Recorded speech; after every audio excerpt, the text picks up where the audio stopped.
जय हिंद दोस्तों।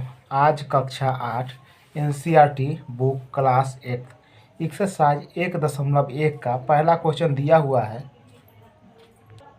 प्रश्न नंबर 1 दिया हुआ है कि निम्नलिखित प्रत्येक में गुणन के अंतर्गत उपयोग किए गए गुणधर्म गुण का नाम लिखिए। चलिए दोस्तों, पहला नंबर क्वेश्चन देखते हैं। क्वेश्चन नंबर 1 दिया हुआ है -4/5 गुना 1 बराबर 1 गुना -4/5 बराबर -4/5। तो यह दोस्तों, ये जो नियम है यह हो जाएगा गुणात्मक तस्मक। गुणात्मक तस्मक क्या होता है दोस्तों? कोई भी संख्या या अंक रहे उसमें अगर 1 से गुना करेंगे तो वही मान हमको प्राप्त होता है। जैसे मान लीजिए कि -4/5 में गुना करेंगे 1 से, और वही चीज़ इधर पलट कर लिखा हुआ है। 1 से जब इसमें गुना करेंगे तो यही मान हमको प्राप्त होगा दोस्तों। तो वही हो गया, इसको गुणात्मक तस्मक लिखेंगे दोस्तों। देखते हैं नेक्स्ट प्रश्न इसका।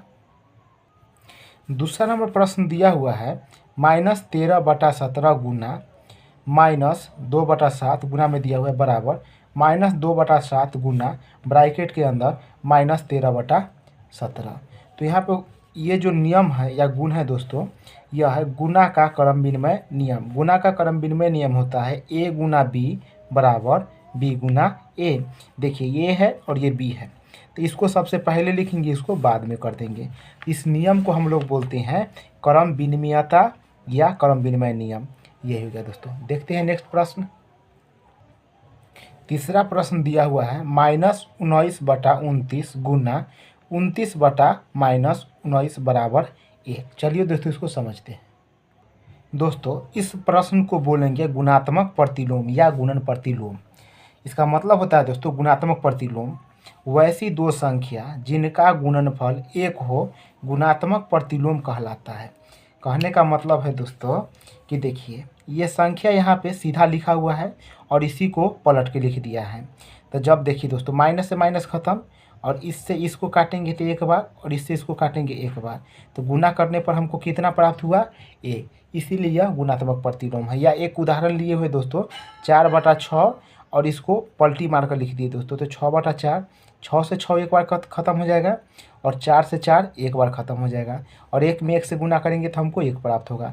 इसीलिए यह गुणन प्रतिलोम या गुणात्मक प्रतिलोम बोलते हैं इसको। देखते हैं दूसरा नंबर प्रश्न।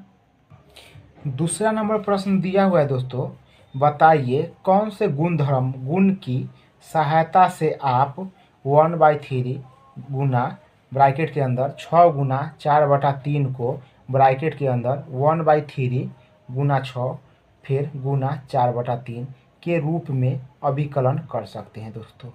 ये जो लिखा हुआ है दोस्तों, ये गुना का साहचर नियम है। ये गुना का साहचर नियम दिया हुआ है दोस्तों। तो गुना का साहचर नियम होता है, यहाँ होता है a Guna b Guna c, और इसको यहाँ पे ब्रैकेट लगा देंगे बराबर, फिर लिखेंगे a गुना b, फिर ब्रैकेट लगा देंगे गुना c। दोस्तों, इसमें अगर bc में ब्रैकेट लगा है तो इधर ab में हो जाएगा, अगर इधर ab में ब्रैकेट लगेगा तो इधर bc में हो जाएगा दोस्तों। अब देखते हैं, प्रश्न दिया हुआ है दोस्तों, यहाँ हो जाएगा 1/3 गुना 6 गुना 4/3 ब्रैकेट के अंदर बराबर, ब्रैकेट के अंदर 1/3 गुना 6 ब्रैकेट से घेर दिए इसको गुना 4/3। देखिए दोस्तों, यहाँ BC में ब्रैकेट है तो इधर हो जाएगा AB में। तो ये जो नियम लिखा हुआ है दोस्तों, इसको गुना का साहचर नियम या सहचारिता बोलेंगे इसको। तो 2 का आंसर हो गया दोस्तों।